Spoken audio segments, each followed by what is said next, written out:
Hello friend, my name is Tiwari and in this video I'm going to talk about the latest scam which is happening with NRIs, especially with those NRIs who are seeking cash in their property transactions, how this scam works and how you can avoid this. All I'm going to talk in this video. So please watch this video completely. If you are planning to sell any property, either you are NRI or any of your family member who is NRI, this will save a lot of trouble and a lot of money for you. So let's begin.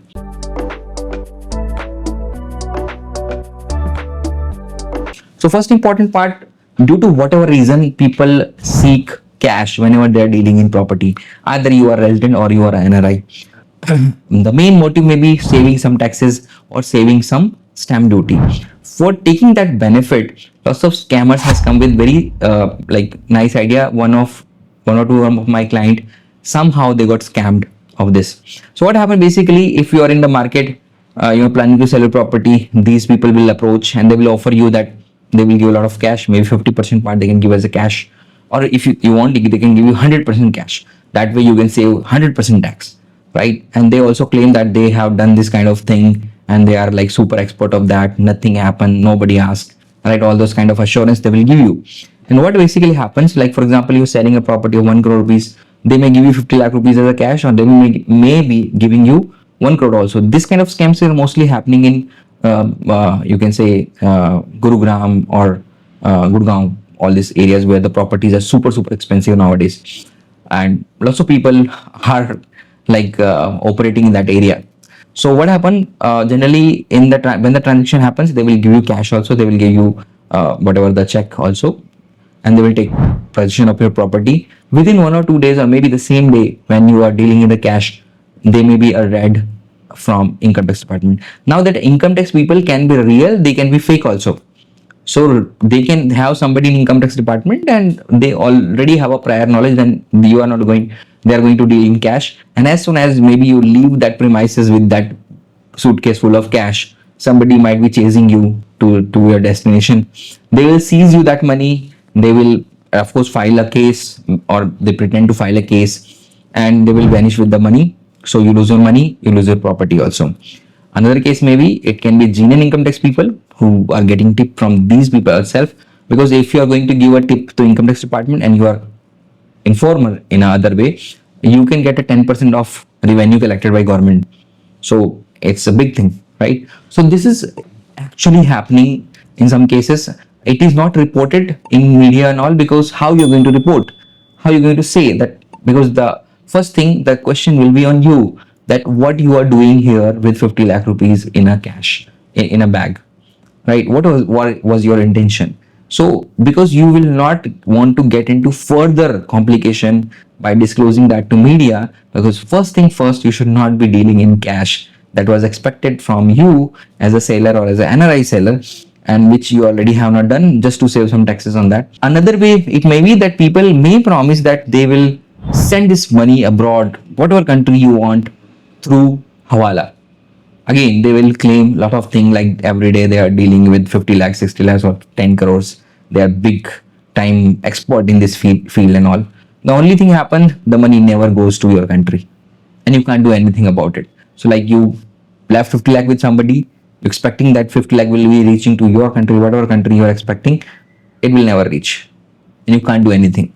So you lost your money, you lost your property, and if you are trying to do something, you will lose more peace of mind. Maybe you can get into legal tangle. So as a wise, you just keep quiet, bear all the losses, and it's a quite, like, you learn the lesson, which is quite an expensive lesson. So always, if you are an NRI, you came here in India, sell your property and want to take money abroad, never ever get into cash. This can be scam also. Even in this, in the case, it's not a scam. There's very high chances that somewhere you will make a mistake, you will come on radar of income tax. And as I told you in my generally tell most of time my own story, that if in a genuine case, like where I get 25 lakh rupees of loan from my parents to start a business, this slapped me a tax and interest of 1 crore rupees penalty still pending. Like maybe the penalty, it will go to 1.5 crore. Of course, I'm going to file a case, appeal, and I'm 100% sure that I'm going to win that, because it's a genuine case of relative bank to bank transaction. And despite the fact myself, I handle notices for other people, and I provide all documents, all clarification. That income tax fellow, they just want to achieve their target. Even that target doesn't translate into revenue collection. They still just want to say that, okay, I have done a demand of 1 crore rupees, my target done, give me promotion. So to that level they go to harass taxpayer just to meet their target. In a genuine case, while if you're dealing in cash, you know it's not a genuine case. Just you can understand how much havoc they can bring to you and to buyer also. So scam or not a scam, my humble suggestion here will be that if you're an NRI, you came here, sell property, take everything in white, go clean, have a peaceful life. Maybe you have to pay some taxes here, some taxes in your home country, but end of the day, whatever will be left, you can use that without any fear. And God forbid, if you get into this kind of scams, this can not be only harmful to your money, it can be harmful to your health also. Because in India, if you are really traveling with a suitcase full of cash, you are putting your life on the line, right? It can be very, very dangerous if somebody is prior aware. Forget about creating the scam of income tax and all.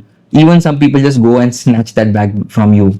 You can't do anything because you cannot go to even police and report, because then police will ask how you got such a money in your hand. Because now in India, this is a cashless economy. Lots of people are using UPI and all.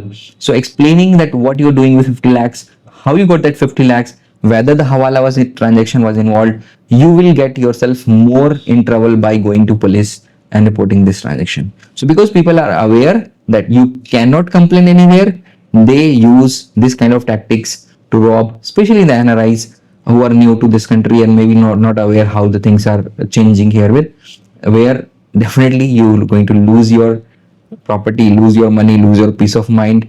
So don't do this. If you have some questions related to property, how to convince your buyer to give 100% in white, it's more beneficial to him also, you can reach out to us. Already I have made a lot of video on that, so please send your buyer those videos. And boss, just to save 7%, don't put yourself and myself in trouble. Better let's pay 7% of stamp duty and 12.5% of capital gain, and then enjoy the rest of money. That's all in this video, friends. Hope this serve a purpose for most of people who are planning to sell property in India. And if you got any question, we are open for those questions to provide a practical answer. That's all in this video. Thank you. Have a nice day.